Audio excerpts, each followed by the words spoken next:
The RMS Titanic was more than just a ship.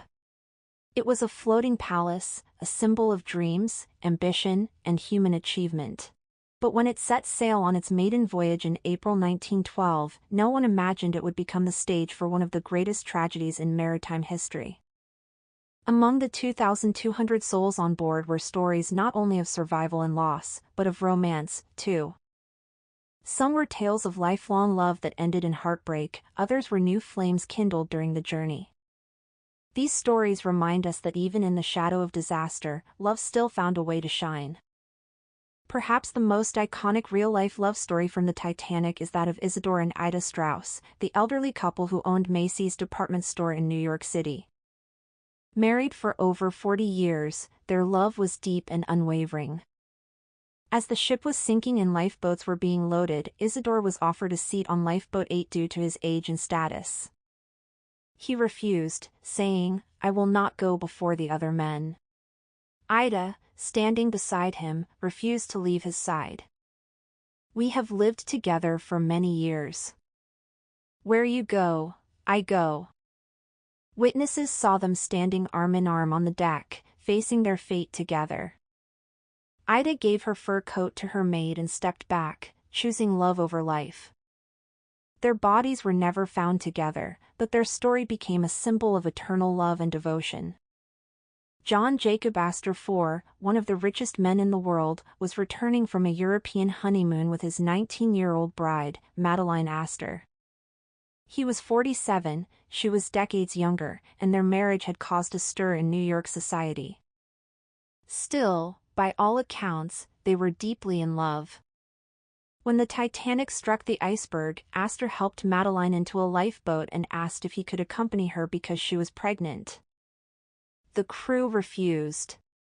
His final words to her were reported to be, "The sea is calm. You'll be fine. I'll see you in the morning." She never saw him again. Astor's body was later found with a gold pocket watch, diamond rings, and a large amount of money, still a gentleman to the end. Madeline gave birth to their son 4 months later and never remarried. Not all romances aboard the Titanic were long established. Some were just beginning, kindled in the magic of a voyage across the ocean. Jack and Rose, the characters from James Cameron's 1997 film, though fictional, were inspired by the atmosphere of the Titanic, a place where societal lines blurred for a brief moment in time. Wealthy socialites dined and danced in elegance, while steerage passengers celebrated life with music and laughter in third class. It wasn't uncommon for people from different backgrounds to connect, however fleetingly. For instance, Edith Russell, a fashion journalist, recalled how passengers often mingled during meals, walks on deck, and musical evenings. Amid the excitement of the journey, friendships and romances blossomed.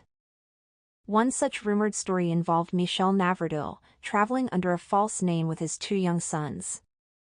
He was escaping a failed marriage and heading to America for a new life. Though no romantic partner accompanied him, his tragic story reminds us of love lost and the heartbreak of separation. His sons survived, but he did not.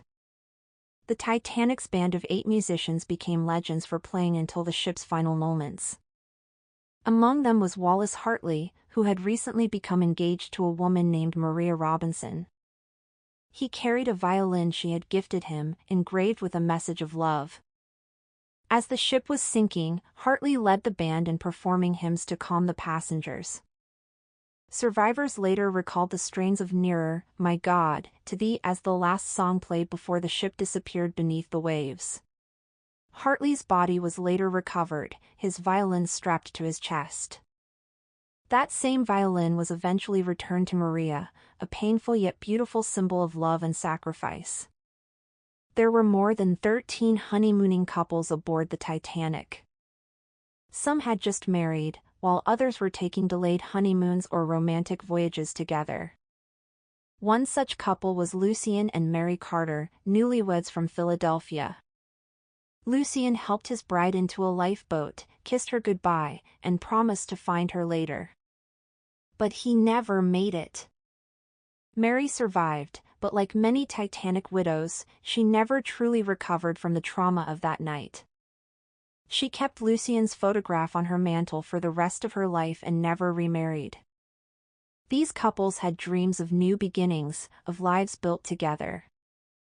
The Titanic was to be the first page of their love story. Sadly, it became the last chapter. While the first-class love stories often get the spotlight, there were deep connections in steerage too. Many third-class passengers were couples fleeing poverty in Europe, heading for a new life in America. Daniel and Mary Marvin, a young couple from New York, had been married just weeks before boarding the Titanic. Daniel gave up his seat to save Mary and urged her to be strong. She survived. He did not.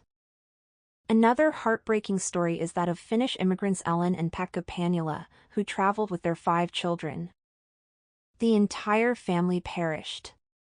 Letters recovered from the wreck later revealed how much they loved each other and their excitement for a new life in Michigan. In third class, love meant facing hardship together.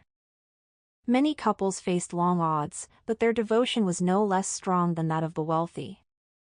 Countless love letters, trinkets, and mementos have been recovered from the Titanic's wreck or kept by survivors. These relics offer a poignant glimpse into the hearts of those on board. A locket inscribed with "My love will follow you." A wedding band pulled from a pocket of a drowned husband. A diary entry by a young girl dreaming of marrying her sweetheart in America. These small items speak volumes. In a world before cell phones and instant communication, love was written in ink and sealed in envelopes. Some of those words were never read by the intended recipient, but they live on in Titanic's legacy. Why do Titanic's love stories continue to move us more than 100 years later? Because love, in all its forms, passionate, patient, new, or lifelong, was so present in the final moments of so many lives. In the face of overwhelming fear, lovers held hands, said goodbye, or promised to wait in another life. The ship may have been divided by class and wealth, but in its final hours, all that remained was human connection. James Cameron's film, while fictional, brought this theme to life for a new generation. The idea that love, even if brief, could be eternal, that it could give meaning to suffering, is what continues to captivate us. The Titanic sailed with the promise of a brighter future. It carried dreams, ambitions, and hearts full of hope. But in the face of tragedy, it was love, pure and selfless, that stood out like stars in the night. From the elderly couple who refused to part to the young groom who let go so his bride could live.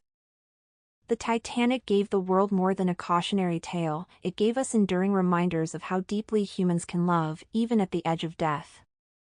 These stories may have ended in icy waters, but their warmth has echoed across generations.